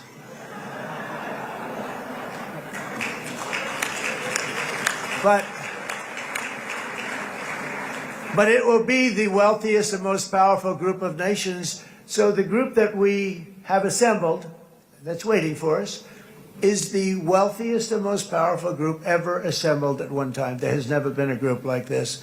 And they're only looking for good. They want good. They're going to do good. And as those commitments are made, I'm going to let the world know who's doing it, because they really deserve to get the credit. And some of them probably won't want the credit. But Again, mind you, in 10, 20 years, the Gaza beachfront strip, it's going to be hotels, condos, and people are going to be vacationing there. People aren't going to be thinking about the children, the innocent people who died just for the United States, just for Israel to make money off the land. That's really what it comes down to. they deserve it. It's more obvious than ever that the productive and responsible nations of this region should not be enemies or adversaries. you should be partners and eventually even friends, and that's what's going to happen. I know it. Together you can stand against the forces of chaos. Yeah, you go ahead. That's an important point. He's like, yeah, you clap for me. You go ahead. I want to clap for that one. Because you can stand against the forces of chaos that threaten all of your interests, and it's always a big threat, and unleash incredible prosperity and opportunity for all the people of these lands, and that's what's going to happen. You're going to unleash numbers and success, the likes of which Israel has never been able to think of, because you're so firm, and you should be, and you've done the right thing in defending yourself. You're not going to have to worry so much about it. You've won, and now you can build, and you can do things that you never even thought possible. When you put that genius into doing something else, it's going to be something it's going to be a miracle. The miracle in the desert, it's going to be amazing. And it already is in a true sense. But it'll be wonderful when you can spend time thinking about other than war and defense and offense also. To that end, it's my firm hope and dream, frankly, that together the Abraham Accords will turn out to be everything that we thought they would. Those four countries were very, very brave in doing it. They did it at a very early point, and every single one of them benefits unbelievably financially. And if you noticed, even in this bad period that we just went through, they all remained a member of the Abraham Accords. They've done unbelievably well. And you know who you are, and I want to thank you. And they've stayed because of loyalty, but they've also stayed because it was really good business. They've made a lot of money being members, and you're going to all, I hope that every one of the countries that we're seeking, Jared, I hope they join quickly. No games, no nothing. Just join, get it. It's going to be a great peacemaker. It's really going to bring it together beyond anybody's wildest dream. So instead of building fortresses to keep enemies at bay, the nations of this region should be building infrastructure to weave your commerce closer together, because you've got to compete with the big world out there in commerce now. It's a different kind of competition. Instead of making weapons and missiles, the wealth of this region should flow to schools and medicine, industry, and frankly, the new hot thing, artificial intelligence. It's a lot of intelligence you're going to have to be throwing off to pay back these sums of money that they're doing. But that's really the hot one. And I might say that the United States, a year ago, was a dead country. I say it to people. I heard it first from the King of Saudi Arabia. I then heard it from UAE. I heard it from Qatar. I heard it from many other countries. A year ago, the United States of America was a dead country. Now it's the hottest country anywhere in the world. It is the hottest. There's no question about it. No question about it. So hot. In fact, if you go back a year ago, before the election, although once we had November 5th, we became hot because people got it. I would say November 5th was a time that we became really hot. But once you go back a couple of years, if I were in charge and the country was doing what nobody was going to ask me to speak. Nobody asked Joe Biden to come up and speak, I guarantee you that. And if they did, he would have turned them down, I promise you. He didn't speak. He didn't speak, and he didn't speak well. But all of the countries in the Middle East, it could have, what we're doing now, it could have happened a long time ago, but it was strangled and set back almost irretrievably by the administrations of Barack Obama and then Joe Biden. There was a hatred toward Israel. There was an absolute hatred. The setbacks really started when President Obama signed the Iran nuclear deal. This was a disaster for Israel, and it was a disaster for everyone. And I remember that Bibi Netanyahu came to the United States and worked so hard to try and get Obama not to do that deal.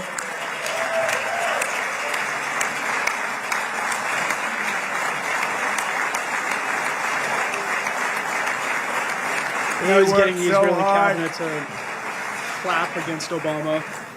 But it was like talking to a wall. I remember him telling me it was like talking to a wall. They wanted to go with Iran. They chose Iran. frankly, over a lot of other good nations, but specifically Israel. And that was the beginning of a very bad period of time. You had Obama go out, and the Iran nuclear deal turned out to be a disaster. And by the way, I terminated the Iran nuclear deal, and I was very proud to do it.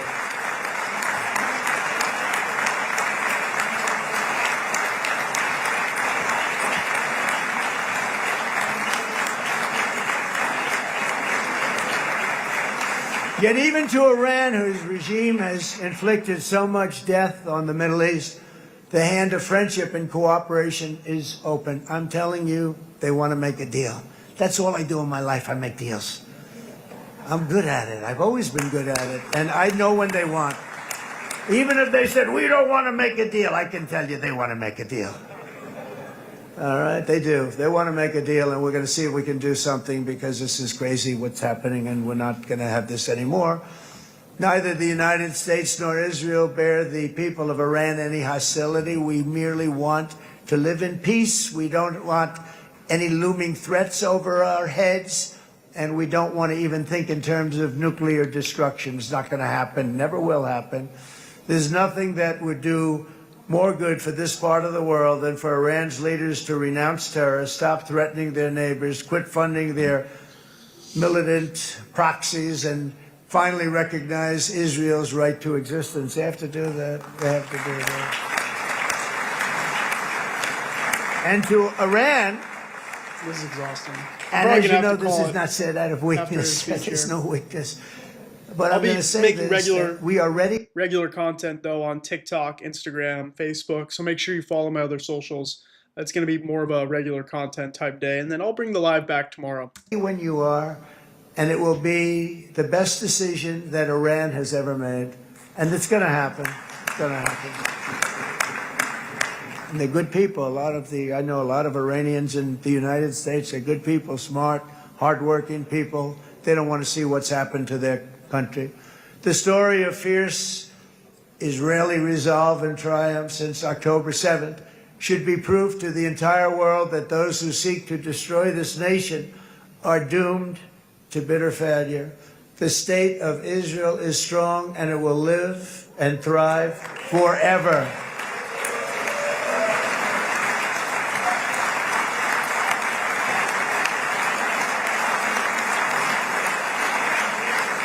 Forever. And that is why Israel will always remain a vital ally of the United States of America. Israelis share our values, field one of the world's most powerful militaries. You really do. You have an amazing, what a job you've done. And have one of the most innovative economies on earth. Those are just a few of the reasons why I'm proud to be the best friend that Israel has ever had. And they all say it in the White House. They all say it.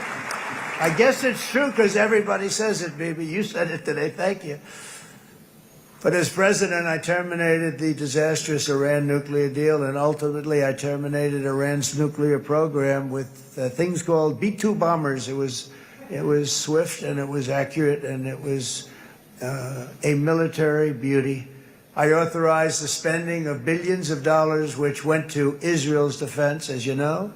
And after years of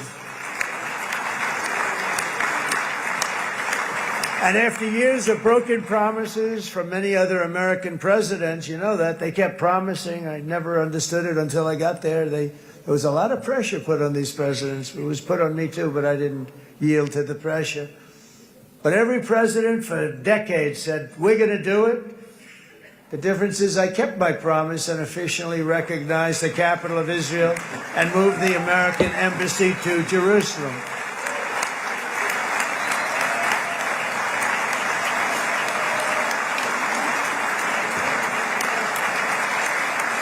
I'm going to be live for like another 10 minutes here, and then I'm going to go back to filming content. I just want to let you all Isn't be able that to watch the right, end of this. Miriam? Look at Miriam. She's back there. Stand up, Miriam. Stand up.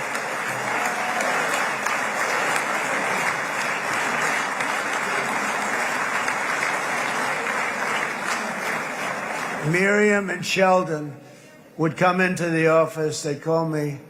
He'd call me. I think they had more trips to the White House than anybody else I can think of. Look at her sitting there so innocently. She's got 60 billion in the bank, 60 billion. And she loves, I think she's saying no more. And she loves Israel, but she loves it, and they would come in, and her husband was a very aggressive man, but I loved him. He was a very aggressive, very supportive of me. And he'd call up, can I come over and see you? I say, Sheldon, I'm the President of the United States. It doesn't work that way. He'd come in, we would do. But they were very responsible for so much, including getting me thinking about Golan Heights, which is probably one of the greatest things to ever happen. Remember, Israel expanded their borders already with the Golan Heights.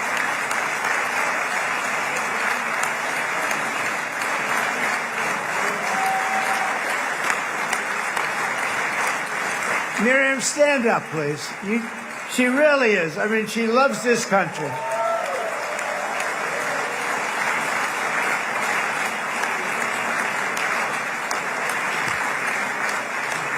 She loves this country. Her and her husband are so incredible. We miss him so dearly.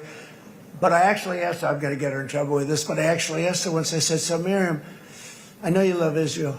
What do you love more, the United States or Israel? She refused to answer. That might mean Israel, I must say. We love you. Thank you, darling, for being here. That's a great honor. Great honor. She's a wonderful woman. She is a great woman. I've always stood for the people of this community, and I always will. I'll always be with you. I'm always going to be with you. I guess maybe something could happen to change my mind. Somebody that's really stupid gets into office and wants to do really bad things, but that's about it. We don't think we're going to have that happen. I hope we're not going to have that happen. And this man is a good man right here. These two men are good men right here.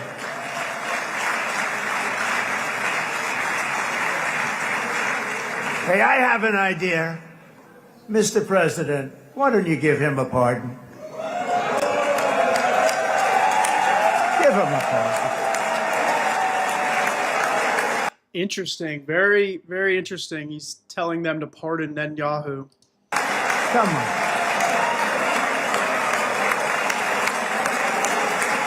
Come on. Come on.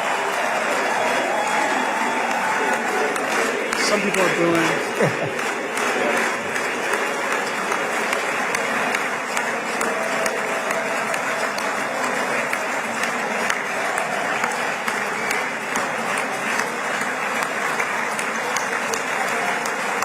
Some people are holding up MAGA hats. Fucking freaks. Fucking Nazi freaks. Fucking losers. Excuse my French.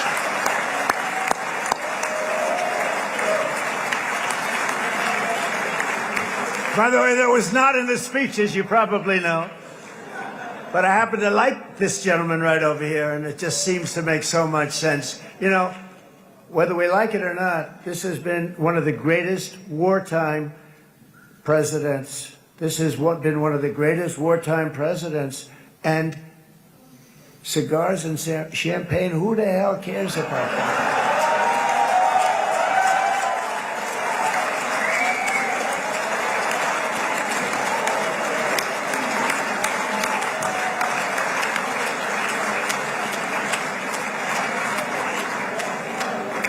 All right, enough controversy for the day, right?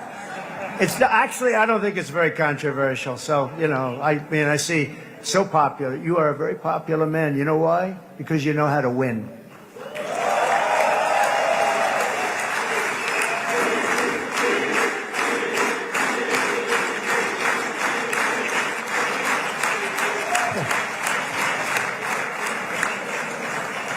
Over the past 2 years, I've met many of the families of the Israelis taken hostage and those that were taken hostage. Unbelievable. I've looked into their eyes. I've seen the worst nightmares of their suffering, but I've also seen something else, the beautiful love of the people, the love of people, frankly, that hold things together, the love that gives you the courage to carry on through thousands of years of persecution and repression and to emerge with the heart of David. It's the heart of David. It's that love that's defeated the enemies of civilization, built this incredible country and this unbelievable economy, and forged one of the great democracies of the world. That is why it's a true honor to stand here today and address this assembly in your ancient and eternal now capital, Jerusalem. I'm proud to have helped in that regard. This city and this nation stand as living proof that a much brighter future for this entire region is truly within our grasp. For thousands of years, Jerusalem has been a home to Christians, Jews, Muslims, and people of all ethnicities and creeds. This is the holy center of the world's three great Abrahamic faiths. I like that too. Adorned, Dude, this guy it's the is first time slipping. I've seen that word in a while. Adorned with their sacred sites and alive with their pilgrims and visitors from every corner of the globe. But here between the Western Wall, the Temple Mount, and the hill called Calvary, people of every faith and background live, work, pray, serve, and raise their families side by side, and they do it with love. This example is just one of the modern miracles that Israel has given to the world. And just in closing, the leaders in this chamber know better than anyone else the challenges of this harmony, and it's been easily won. No, it hasn't. It has not been. It's been so tough, but it has been, some say, a miracle. What you've done is a miracle. Look at your size. Look at your chances when it all started. And you know, if you think about it, you are safer today, stronger today, and more respected today than at any time in the history of Israel. Think of it. Completely false. People used to say it wouldn't exist. They don't say that anymore, do they? 2 years ago, Israel was much more respected around the world. Israel was by no means innocent, but they have destroyed their public standing. Yet if safety, security, and coexistence can thrive here in the winding alleys and ancient paths of Jerusalem, then surely peace and respect can flourish among the nations of the broader Middle East. The God who once dwelled among his people in this city still calls us, in the words of Scripture, the turn from evil and do good, to seek peace and pursue it. So he still whispers truth into the hills and knolls and valleys of his magnificent creation, and he still writes hope into the hearts of his children all over the world. And that is why even after 3,000 years of pain and conflict, the people of Israel have never given up from the threats of Zionism, from all sorts of threats. You want the promise of Zion. You want the promise of success and hope and love and God. And the people of America have never lost faith in the promise of a great and blessed future for all of us. From the very first day that modern Israel was founded, we have stood together through thick and thin, of setbacks, and through victory and defeat, through glory and heartache. We have built industries together. We have made discoveries together. We have confronted evil together, and we have waged war together. And perhaps most beautifully of all, we have made peace together. And this week, against all odds, we have done the impossible and brought our hostages home. Hostages home.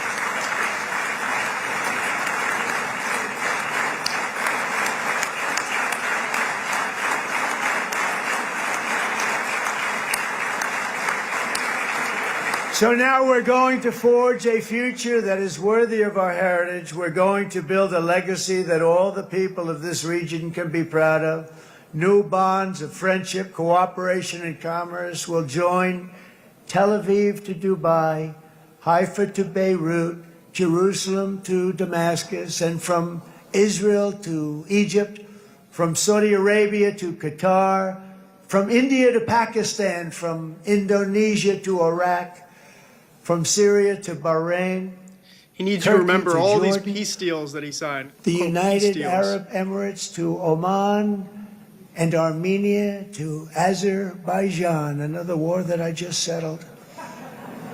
We are going to have hope, harmony, Everyone's laughing opportunity, at him at and this point 'cause they're happiness like, "All here right, in man." the spiritual He and didn't really settle geographic anything. center of the entire world. That's what you are. Israel, America, and all of the nations of the Middle East will soon be safer, stronger, greater, and more prosperous than ever before. I want to thank you all once again. Is invited to do this. All right. Folks, thanks for watching. I'm going to call it there just because I have a lot of content to make on TikTok, Instagram, YouTube. So be sure you're following me on all those platforms. Make sure you're subscribed here on YouTube so you never miss a show. I'll try to be live tomorrow around the same time. I'll definitely go for longer tomorrow and we'll cover more topics. Maybe even start a little bit earlier, like 2 p.m. Eastern, 11 a.m. Pacific. So make sure you're subscribed. You can consider becoming a member on YouTube for $5 a month. Help support the channel. You'll get access to exclusive stuff.